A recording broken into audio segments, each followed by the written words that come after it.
This is Bruce Gandy. We're going to interview today. And in a lifetime of piping, Bruce has been a member of the 78th Fraser Highlanders, the first non-Scottish band to win the Worlds in 1987. He's gold medalist, both the Northern Meeting and Argyllshire Gathering, Bratach Gorm, Silver Star, and wonderfully, you're a prolific composer of music for the Great Highland Bagpipe, and your tunes are played around the world. I think you're also a sought-after tutor and performer as well. And it's great to have you here, and it's great to have you at the school. Thank so I you. have a few questions. Sure. How old were you when you first started piping? Trying to figure this, remember exactly. I think, Richmond, I started when I was, I'm going to say 4.5 or 5 and learned a few things. Wow. But my attention span was so small, it just didn't cut it. So I remember I learned a scale and I think a couple of things, but then we just kind of shut it down. And I don't know how that actually happened. I don't think I actually quit. I think they just went and they just forget it. And then I started back again when I was maybe 7. Okay. 7, it's somewhere in there. Yeah. Because last week or 2 weeks ago, I was trying to figure it out. It was actually the 50th anniversary of my first competition. Oh, that's great. In Vancouver. Congratulations. In 1971. So I'm kind of back, and that was 9. All right. I think, or I would have been coming, no, I would maybe 8. 62, Easter. Yes, I would have been 8. So I think I started when I was just around late 6 or 7. Again, it's the only sort of, we didn't write any of that stuff down, Yeah. I remember, I think that it was around there in 1970 that Hal Senek went to Scotland, and he had started me. Right, Hal Senek. Even before your father, who was a piper. Your Well, father he sort of started me at home, but immediately he started me the first time, and then he thought, we'll get someone in. Okay, I got you. And those lessons were sometimes fun and sometimes just painful. I was a kid. I didn't want someone giving me trouble. And what lessons stand out from those first teachings, like those earliest memories? Those earliest memories, there's a couple of funny ones. I can remember Harold giving me trouble so much one night, probably because I deserved it and hadn't worked and all the good reasons. But I remember like he left me bawling my eyes out at the end of it. And I thought, I remember saying to my mom, I don't want him coming back to our house anymore. This sucks. This is not right. And I think they just kind of said, yeah, okay, we'll talk about it. And, you got what you deserved anyway. But at the same time, I also remember, Hal at that time was a university student in Victoria, and he played in the Canadian Scottish Regiment with my dad. And he had no money. He was a 1969 university student, no money. And he rode his bike over to the house to teach me. Okay. And he would get paid. The parents would slip him a bit of money, but we didn't have any money either. And mostly his pay was a big meal. Like he came and sometimes it was before dinner or after, maybe it was after my dinner. And then when we were done the lesson, he'd sit down to this big plate of food and my mom would give him leftovers and stuff. And that was kind of pay. He was glad to get it. And he was glad to get it, Plus, he's also, I don't know what Hal's age would be. I'm not sure what he's a couple of years older than my brother would be. Hal's probably 74, 15 years older than me, 6, 9, 20-year-old. He obviously wasn't a cook or anything, so getting mom's home cooking was kind of a bonus. I got you. I remember that, and he'd ride around, and you'll know this, Richmond. You had these rat traps on the back of your bike. We used to call them, Oh, yeah. behind the back Yes, seat. they're great. And he had one of those, and all the music packed in there. And I remember it flying off because he was watching us on our street in front of my house playing road hockey. I'm playing road hockey, waiting for him to show up, or chipping balls or something. And this stuff went flying one night. But he got me started, and I do remember one valuable lesson from him, and this is something I pass on to a lot of my own students.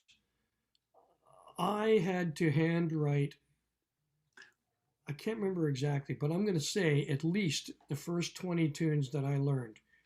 So we were going to learn Terabis, Corohoily. Those were my first 2. Might have been Colonel Robertson after that, a 6/8. Terabis was your first tune? Yep. Okay. Yep. And then it was Cora Hoyley after that.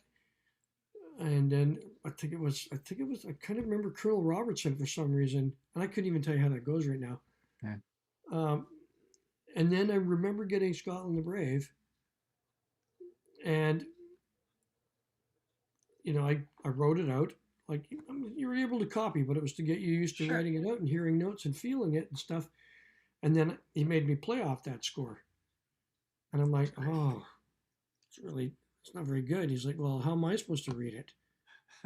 And it was a point right then. And then it was shortly after that he left and Jamie Troy took over and helped me design the way I still do it today by a grid pattern. I put the notes in first, then I layer it with the timing, and then I layer it with the embellishments. And I try to show people that because it all works out sort of geometrically spaced. Otherwise, when I've asked kids to write out tunes, the first bar is this big, and the next three bars are this big to fit on Yes. the. So, but I remember that, and it was a big lesson. Like, you got to write these tunes out, and you have to make them neat enough so that you can play them, because he's not going to give me the book setting. No, you let me know if you wrote it out right by playing it, and we'll figure it out. So that was a big lesson when I was a kid from Hal and Jamie at that time, just starting. That's good. I like that. I actually remember teaching my sons that in their first tune they wrote out. Because I remember studying with Norman Gillis and all of his music in the old days, it was all written out by his hand. So it's a good thing. Every tune that I went through, I can remember with Jamie Troy, and certainly every single tune we played in the City Victoria Pipe Band was handwritten. I've got piles of it over there. And So Jamie had really good penmanship. that's interesting because oh yeah, if there's a beautiful notes, it's really lovely to see. Do you, I I wonder if that was the start of you composing tunes. Could it be literally because you were actually writing music? Why not write some that's in my head? It may have been. I don't. I thought. I don't know how it came about to think of writing a tune, except that in 19, I'm going to say 71. Yes, that would have been my parents' 25th anniversary. Okay. And so I wrote a tune called The Anniversary Hornpipe for two reasons. One, I wanted it to be a hornpipe because my mom liked quicker tunes, and that was an excuse for me to be able to learn a hornpipe instead of these stupid old marches that I had to get stuck in. Like, I'll get a hornpipe, and I had already learned by that time Newmarket House, which was my first hornpipe, and that came, and it's something kids should know. It came from Jamie Troy insisting that, okay, we've done enough tunes now, and you've written them all out, and you can pick next week. I'm like, yes, okay. And he goes, no jigs and stuff right now. Keep it as a 2/4. Well, I put my thinking cap on the next day and went, well, the hornpipe's a 2/4. Anyway, so I said, I want to learn this Newmarket House, and he let me do it because we had. And so I wrote this tune. It's not the greatest, but it was the typical A B A C pattern that we see in these tunes, and that was my first. And I wanted to play treblings and things like that. So I wrote this tune, which I think I can still remember.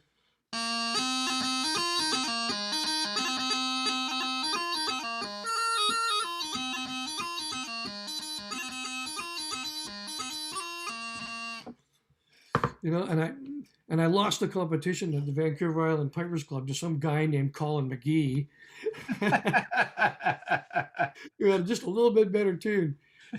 But that was it. The whole thing had got me started into writing, and then started writing tunes just to fit something else that I wanted to play, or I need another jig for the set. I'll make some jig, or I'm tired of those two. I'm tired of those 2/6/8 or those few 3/4s. I'm going to try and write something in there. I like that. It's good to hear your inspiration. Yeah. So it started off. I guess it really started off as wanting a hornpipe, or I had no money. I was 9 years old, but I could write this tune for my parents. I think I Yeah. did it in 70. I think it was late actually, because I think that it said something like 1972 on the paper I have somewhere around here. And you write one, and then the dam is burst, and they start coming out. No, I didn't write a whole lot at first. I wrote a few tunes, and I gotta say most of them weren't that good at the beginning until I moved east and got involved with a group. The band, the Frasers loved it. Michael was a motivator of that stuff. We need this, we need that. Let's get Yeah. something going. Okay, I'll work on this, and Bill Livingston loving the ideas of us putting together tunes, and I think I developed a knack for That what we needed or to follow up. I wasn't as good, especially at the beginning of coming up with the concept.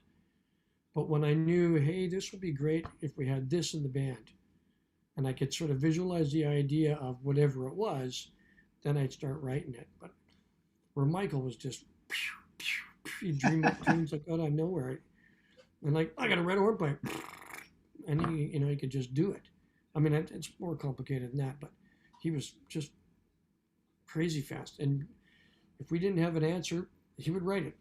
That's great. I think that there was an atmosphere of people writing music, especially you and Michael Gray. There's an incredible number of tunes going on and tune books. Well, we wrote a lot of tunes that were of a different style than the traditional. Even though my tunes are probably rated as fairly traditional sounding, most of them. Yeah. Michael's were not. They were a new style unto himself, which was great, just fantastic. But a lot of the tunes we wrote were fairly challenging too. Like I go through some of that stuff I wrote in the early '80s. And like, my God, what were you thinking, man? This is hard, But we had a group of people in that band that ate up tough tunes like they were a shrimp on a plate, man. It was nothing. So the more they were eating it up, the more we were making for them. And it wasn't. I mean, it was ego driven for sure. Sure. But it's band driven. Yeah. It's just you had the band to play it. There they were. Fun, and often I can honestly say often I didn't think, oh, here comes my tune, or here comes Michael's, here comes Bill's. It was like, here comes that medley. This is wicked good. Nobody knows it. So it was. I mean, you could sit down and say, I'm glad I wrote that, but you didn't think about it when you were playing it. So it wasn't that much ego driven. The ego was that here's this clump of tunes we put together that nobody, except maybe, the Vale of Athol or something, had the capability of creating stuff like that. Yeah. Well, that's great. So yeah, there was a support system, a band, other fellow members also writing. That makes me think back to when you were just starting out as a young piper and just getting your first lessons. Did you have mates? Did you have buddies or friends that also piped at the same time that were your age? I would say partially yes. I did have some mates that didn't really keep it up, but some, yeah, quite in the first year or two, not so much. But then as I started to go to the piping schools, by the time I was maybe 9 and 10, and I started to go to Coeur d'Alene, and there was a lot more of the people from Vancouver and Washington, and so I met a lot of people a little closer to my age or just a year or two older, but we were at similar. I was really lucky that I was advanced level when I was much younger, so that was good. It was a little problem for, I think, Jamie Troy at times because he had to kind of look after me, but I wasn't in the kids group anywhere playing, and Right. the advantage for me, which I reap now but didn't then, was that going along to these schools, I had great time with a lot of the Kiwanis boys, the White Spot Boys band in Vancouver, the Vancouver ladies, the Burnaby ladies, all just friends that we hung with at that time. But then at Coeur d'Alene, often for a few years, I went to the instructors class, which was usually 4 to 5 every day, with Bob Hardy and Andy Wright. That's great. I mean, sometimes I liked it if it was interesting Piobaireachd. Sometimes I didn't know it. And most of it was past me. Yeah. But it was something they thought, this will do you good. You can learn this. And plus, it was a babysitting mechanism. Because those guys were responsible for me because my parents were here in Victoria. Yeah. Or, well, there in Victoria, and I was down at the school being looked after by them. Yeah. And Yeah. everybody, you know, everybody looked after me. It's good. And It's even nice. the I older think that's an well, advantage kids have. the older guys in Victoria, and not older, but 5 and 6 years older, these guys, Warren Fells, Dave Hennigan, Bill Wishart, Rob Barrick, Jimmy Hardy was a very close friend of mine. Those guys always made sure they knew exactly where I was, what I was up to, if it was trouble, how much trouble. Did I eat? If I got something to eat, do I need a drink? They and Jamie Troy, of course, who took me everywhere and picked me up for practice and just second father, really, looked after me. They're really the backbone reason to why I founded a charity. And it also made you comfortable with these older, accomplished players, so it's not intimidating when you were on the boards against, Oh yeah, no, it's intimidating. It's it doesn't matter what level you're playing at, Richmond. It really doesn't. It's intimidating. A stage is a stage, and a contest is a contest. But I mean, a recital is a recital. There is just as intimidating. I dare say, more so often than a competition. Hmm. Because, and it's probably from a lot of my reading that I've done. I read a great book by Livingston Taylor called Performance, and he talks about performance, that whether you're a busker or a bar player or a lounge player or a theater player, a stage player, arena player, the most important people in a musician is your audience. They are your employer. And the way he described them as your employer, whether you're being paid or not, really, really rang true with me. And I thought, he's absolutely right. I need to make sure that I'm always paying respect to that. And I consciously think about that now whenever I'm doing a gig. I might prepare in a nerdier, crazier way for a contest, but I prepare musically, emotionally harder, I would think, for a live audience. Whether it's 2, 3, 4s and a Scott and the Brave down at the Trade Center, I know my bagpipe is going to stay in tune and it's going to be really good and I'm going to look right because I don't know who's going to be there. And Yeah. and the fear of the unknown, it drives me crazy. Whereas a competition, you walk on the stage, you do your thing, and you're either good and you go, that's great, we'll see how we made out, or I didn't play very well, darn it, that's my fault, bad competing, and 2 people watched you or something. Yeah. Or maybe if you're lucky, it's a bigger crowd, but not like anywhere where you play in front of a group. So it's always been, That's great. a stage thing. I like hearing that. And that's a reminder of this, your wonderful book on performance that you've just put out. I've enjoyed that. And I think it's helpful. You saying that, you talk about the times when you're intimidated or when you feel the pressure, that everyone goes through that. It's a great thing to share so that you're not immune. And it's nice to get those little bits of help. Yeah, I like to think I'm a pretty open book on all of that stuff. I mean, there's no reason to hide it. There's no reason to be macho. I never, I work with Jack Lee a lot, he's kind of like a big brother to me. We grew up together, although Jack's a few years older. And another guy that's always called me, looked after me, watched out, asked questions. Can't say enough about him. Yeah. But he talks about it like I talk about it. It's the journey. And Jack is, one of the very best competitors I've ever met, just for preparation and being I mean, he just goes out and he does it. And it's like, man, oh man, how did you, you were complaining yesterday and your read wasn't right and this, that, and the next thing, maybe, but today you just go and you mow down the shop and it's really remarkable. But, and same with me, he wants the result and you want to hear the result. But okay, cool, I won or I didn't, whatever, next. Let's move on again. Where do we play again? Yeah. And we both have talked about this. It's you never talk much about the last time you won something really good, or in a this is awesome, because that next week Angus McCall or Willie McCallum's going to come and just stomp you back down. And so, so it's like it's less far to fall if you don't try to climb too high. That's a I good find. point. I feel quite happy and grateful, and I sometimes go for a walk and try and just take it all in. Go, this is a great thing that happened today. Enjoy it now, before you start to get to work on the next project, which could be, the busy year next week's games or 4 months from now or whatever. So it's always, that's easy to say too, and maybe because I've had a lot of, been quite successful and it's been fun Yeah. that way. So I'm lucky enough I can see both sides of it too. Yeah. But, I've had a lot of ups and downs, as you read in the book, and some really dramatically disastrous times in my life, piping wise, with the hand injuries and just not knowing if I'm ever going to be able to play at a good level again. Well, it humanizes it, and it's very helpful.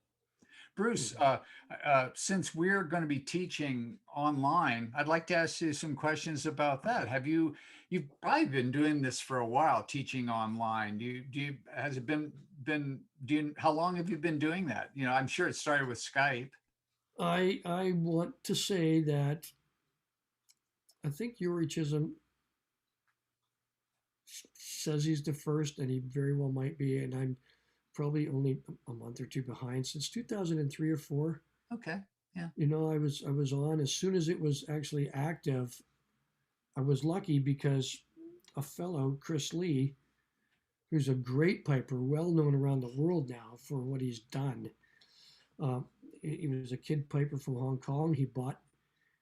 He started with the Boy Scout band in Hong Kong, barely got going, and he bought a CD of mine. He loved it, and then he loved the Piobaireachd, and he wrote an email, and he was the guy that figured out how we could Skype together, and he was determined that he was going to study with me, and I'm kind of indebted to him for booting me along to get rolling there. And then things were getting better with emails and everything by that time. That's what I think really since 2003 maybe or four. So I've done thousands and thousands of lessons. That's great. How has it impacted your teaching? Well, this year I'm pretty grateful that we have it. Yeah. Or I'd be kind of almost out of luck. I think how has it impacted? I think what it's done is allowed me, well, I'm able to help a lot more people, which I really like. But I think one of the things is that it keeps me connected with a multi-country cultural group of people that I've met. I pick up students here, there, and everywhere at different events or questions, and I can do it. And, when I have my team app now, which I've just learned how to use for, our group only, so I send out my calendar in the week. It's really kind of a special club now, to be in the whole clubhouse, as what the clubhouse too. Yeah.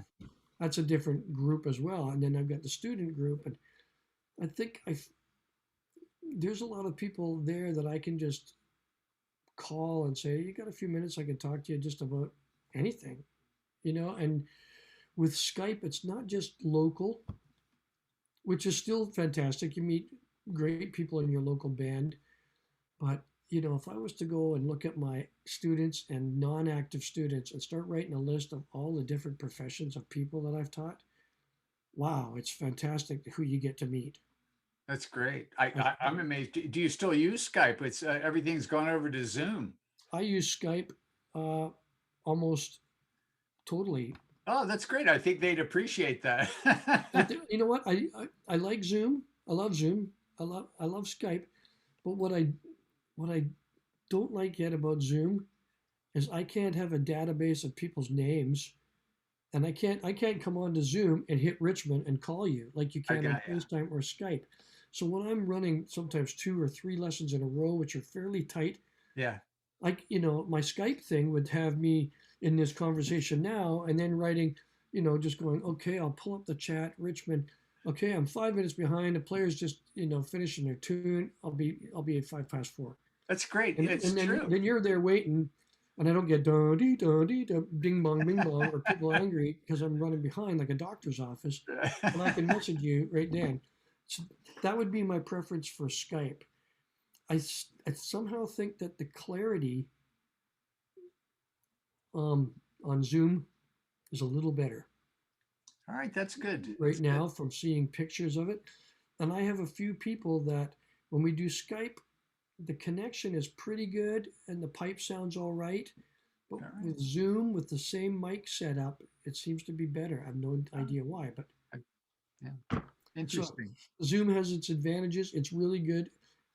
I did, to be honest, it's fantastic, but I don't want to make a meeting for every single person I see, and I don't want to just have an open book and people trying to enter all day. And where I have here's Bruce's Skype meeting for the day every day. Yeah, but that's a good point. And I do like that column with all the names that Skype has, and I miss that.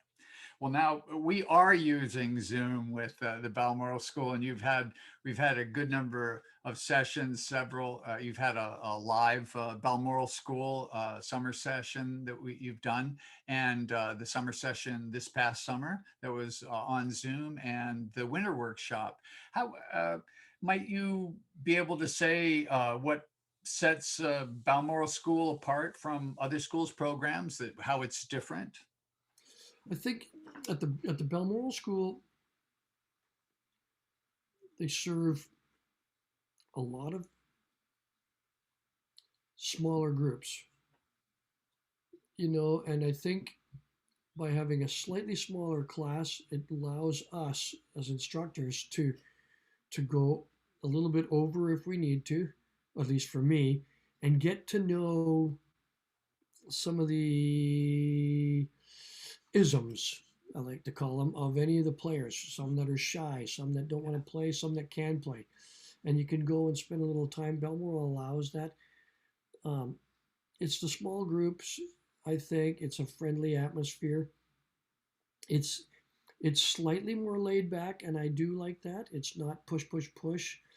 Um, obviously the online model that we're using here does have time for breaks and stuff, more so than if we were live at the campus. It would be too many breaks, I think, at a campus. Everyone needs a little bit of time during the day to go for a walk, get a coffee, and just take in what they did the last 2 hours. But here online, I think it's the right amount. Um, I have been involved in some other ones and just some other workshops that are a full day's worth of stuff. I'm exhausted. And I've had students that have come out of them and said, "Oh man, I'm glad it's recorded because it's just so much stuff." Yeah. And it was like, when I have a really busy day here, I know I go upstairs and I might get a couple of breaks here and there during the day, but 5 or 6 lessons some days, and maybe some in-depth chats about something, and I go up exhausted because it's well documented out there. I haven't read a lot until I need to about screen fatigue and stuff like that. So I think the model that we have, the slightly smaller but more intense, and then we can get a little harder on the people we know as well and say, you need to take this hour and put some focus in so that we don't do it all again tomorrow. Yeah. So I think it works good. We've got people helping to run it, but I guess most places are getting people to help run it now. Yeah. And I think technology of Zoom is making things better. These breakout rooms being easier to get to now. Just the whole thing's Yeah, it's Sean's doing a really great job with that. He's very helpful. yeah. Um, It's really so good. what were your favorite part of our summer sessions and winter workshop? It's easy. It's easy. Two things is one is just meeting the people and finding a way to inspire them, and then knowing when you got an aha moment from people. When it's like, okay, this is the fifth time we're going to do this, but I'm going to slow it down. You're going to get it right. Do you understand it now? And two other people go, let me try it. I got it. And then you think, awesome, we just really solved something. And that person's going home happy because they don't need to learn 50 tunes. They need to learn a couple of things right and understand it. And that's generally my favorite, is to see a student happy that they did something and just something really cool happened. Yeah, that's good. And what are you looking forward to with the next session? Exact same thing. Finding some people. We sit here and we teach, and I could go, okay, play this. Okay, that's fine. Fix X, fix Y, fix Z. Try it again. Okay, that's better. Now just fix that one more thing. Okay, now you've got it. Boring. But how do I get a bit of fire into them? How do I burn some passion into them and make it feel like at the end of the day, I play all the time because I still love it, and I invent reasons to play all the time. I invent gigs here, and I have gigs every week or two. Nobody knows about it, but I've got it written down. Next Tuesday at 3 o'clock, I got to do a head table with 2, 3, 4s, and then I got to go to that other room, and it's a slow air and 2 jigs. And so, no matter what I'm practicing, I know that in the afternoon on my break there, I'm going to practice, and at 40 minutes in or whatever I decide, I'm doing that event, and I'll fire the camera on and everything, and I'll listen to it, and it's like that's fun because you've made a game out of it. So if I can get helping people and make a game out of some mundane exercise, which is a word I try not to use because it just sounds like hard work. Yeah. Nobody wants to do an exercise. They want to play a tune. Yeah. So that's what I'm looking for, is to try and find those ways to break through and make people better that day. And they go, wow, that was awesome. That's a great idea. If you had to pick 2 things that you'd like, a couple of things that you'd like students to take away from their Balmoral experience, what might they be? A sense of achievement and understanding the big picture of music. That it's not, we teach in the finite level of what's right or wrong. Fix that grace note, that move, that doubling, blah, blah, blah. It's nothing really towards the person playing the tune and feeling the joy of seeing other people smile at the end. When they get the big picture, I like that.